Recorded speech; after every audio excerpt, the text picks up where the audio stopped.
A bar magnet M is dropped so that it falls vertically through a coil C. Sketch the rough graph for it and explain the shape of the graph. Explain why the peak of the graph is higher when the magnet moves away from the coil. Suppose ये galvanometer लगा दिया है मैंने और ये coil है.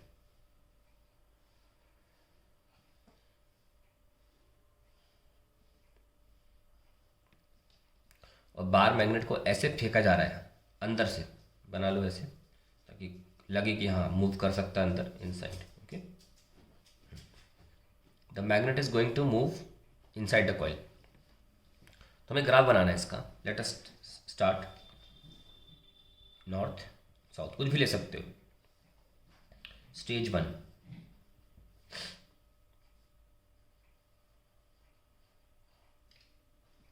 सबसे पहले मैग्नेट जो है वो पास आएगा. Stage 1. The bar magnet approaches the coil. So the flux of bar magnet linking with the coil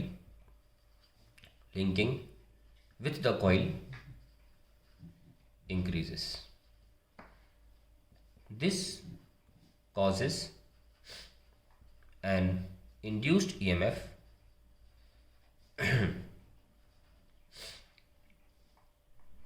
in the coil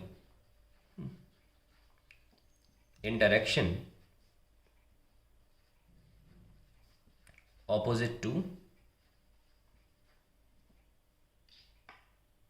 the flux of bar magnet.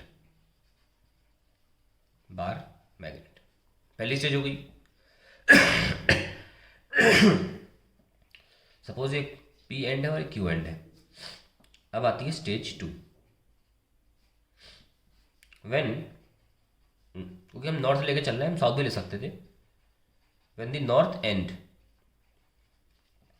Of bar magnet B M, मैं से लिख रहा हूँ, is at end P just about to enter the coil PQ, maximum flux is linked with the coil. Maximum flux is linked with the coil. अब आता है stage 3. तो stage 2 की शक्ल ऐसी थी,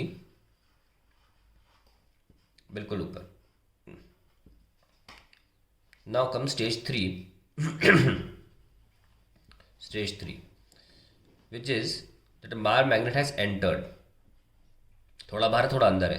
तो इससे क्या हुआ, पहले सारा फ्लक्स लिंक हो रहा था, अब तो कम फ्लक्स लिंक हो रहा है. इतने रीजन जितना कॉइल पीछे जा चुकी है वहाँ कोई मैग्नेटिक फ्लक्स लिंक नहीं हो पा रहा. सो स्टेज 3 में as bar magnet enters the coil, the flux linked with coil decreases, and then the induced EMF opposes this decrease.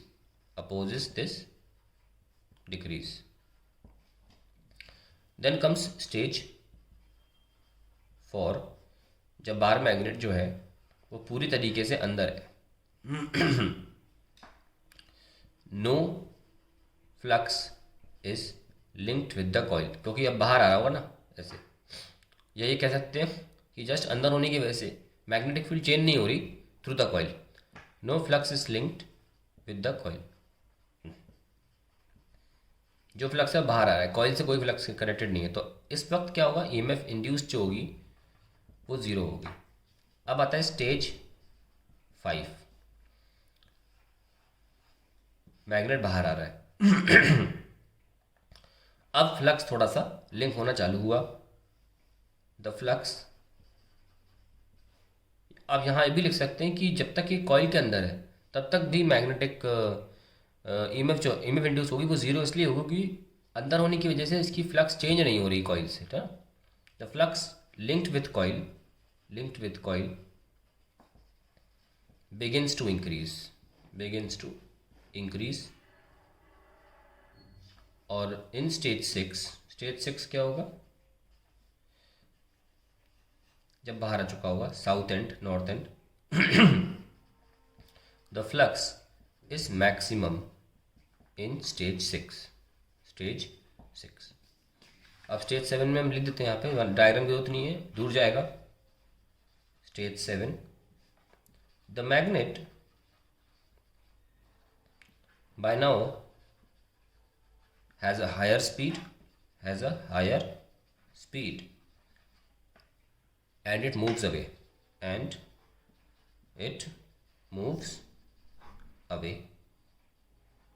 ये हो गया, हमने सारी चीज़ बता दी। अब इन स्टेजेस को हम जोड़कर एक ग्राफ बनाना चाहते हैं।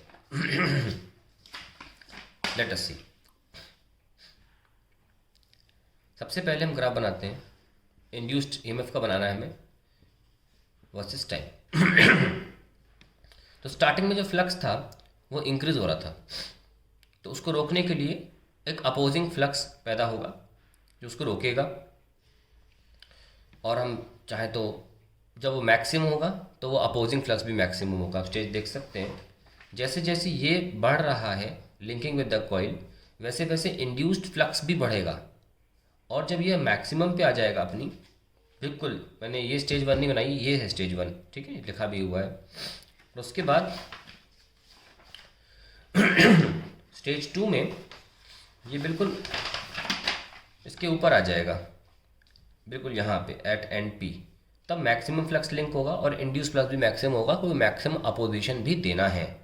तो हमें फ्लक्स मैक्सिमम मिल रहा है। तो ईएमएफ क्या होता है? ईएमएफ होता है माइनस का d∅dt।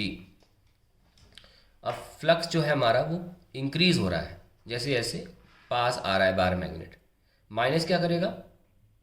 ईएमएफ को उल्टा साइन दे देगा, ठीक है।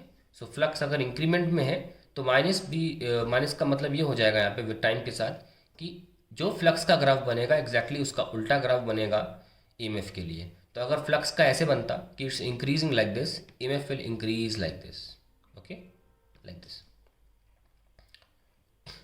That is how EMF will increase. अब उसके बाद हमें डायरेक्शन चेंज करना है, क्योंकि अब फ्लक्स डिक्रीज होने लगा कॉइल में एंटर करने के बाद। स्टेज 3 में कॉइल में एंटर कर रहा है बार मैग्नेट, ये देखिए, और finally becomes zero. Finally the EMF induce is becoming zero. So हम बना सकते हैं इसलिए यहाँ पे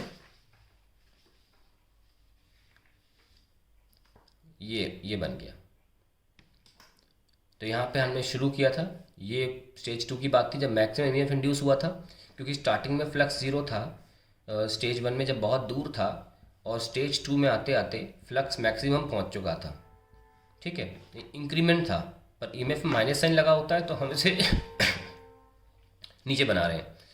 कुछ किताबों में ये ग्राफ ऑलरेडी दिया होता है और ऊपर बनता है, उससे कोई फ़र्क नहीं पड़ता, आप कहीं भी ले सकते हो। वो अक्सर माइनस साइन को निगलेक्ट करके बनाया जाता है ग्राफ, मैं ध्यान में रख के बना रहा हूँ, पर शेप सेम है हमारा कि पहले ज़ीरो मैक्स और फिर से ज़ीरो।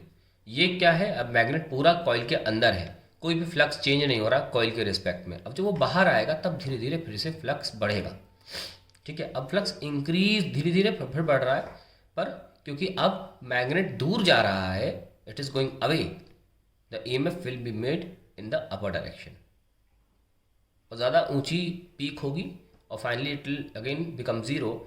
जैसे मैग्नेट बहुत दूर चला जाएगा तो फ्लक्स कोई लिंक ही नहीं होगा। तो ये ग्राफ बन चुका। इंपॉर्टेंट बात ये ग्राफ में कि इसकी पीक हायर क्यों है? इसकी पीक इसलिए हायर है, the graph has higher peak,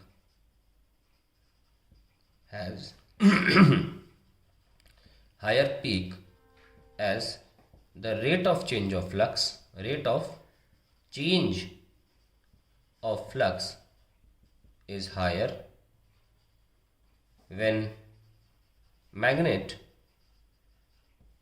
comes out of coil due to free fall, क्योंकि वो फॉल कर रहा है ना फ्रीली, फ्री फॉल, या कह सकते हैं due to acceleration due to gravity, due to acceleration due to gravity. तो ध्यान रखें, जब मैग्नेट जैसे से नीचे आ रहा है तो उसकी स्पीड बढ़ रही है। यहाँ जो स्पीड रही होगी छोड़ते वक्त ज़्यादा स्पीड रही होगी V1 V2, तो V2 ज़्यादा रही होगी क्योंकि एक्सेलरेटेड मोशन है ये। कुछ लोग कह सकते हैं सर ये मैग्नेट यहाँ स्लो डाउन हो जाता है आते आते, क्योंकि यहाँ पे फ्लक्स है जो अपोज कर रहा है मैग्नेट के मोशन को। डेफिनेटली, पर एक्सेलरेशन ड्यू टू ग्रेविटी बहुत ज़्यादा होता है, वो इतना स्लो डाउन भी नहीं होगा कि उसकी स्पीड डिक्रीज होने लगे, बढ़ेगी ही अल्टीमेटली। सो जो फाइनल पीक है, दूसरी पीक जो है दूर जाते वक्त की, वो ज़्यादा इसलिए है क्योंकि मैग्नेट ज़्यादा तेज़ी से कॉइल से दूर जाएगा इन कंपैरिजन टू जब वो जिस स्पीड से पास आ रहा था। अब जो ग्राफ बुक में आपको अक्सर मिल सकता है वो ऐसा रहता है, मतलब जहाँ भी आप सैम्पल बुक्स देखेंगे वहाँ ग्राफ एक बना बनाया है, उसमें ग्राफ ऐसा है, उससे कोई फ़र्क नहीं पड़ता। उन्होंने नेगेटिव रीजन में बनाया एक तो, फिर पॉजिटिव रीजन में बनाया, उससे कोई फ़र्क नहीं पड़ता। आप ये ग्राफ शिफ्ट कर दीजिए, फिर पलट दीजिए, हमें साइनसोइडल बनाना है, ठीक है। That is the most important point.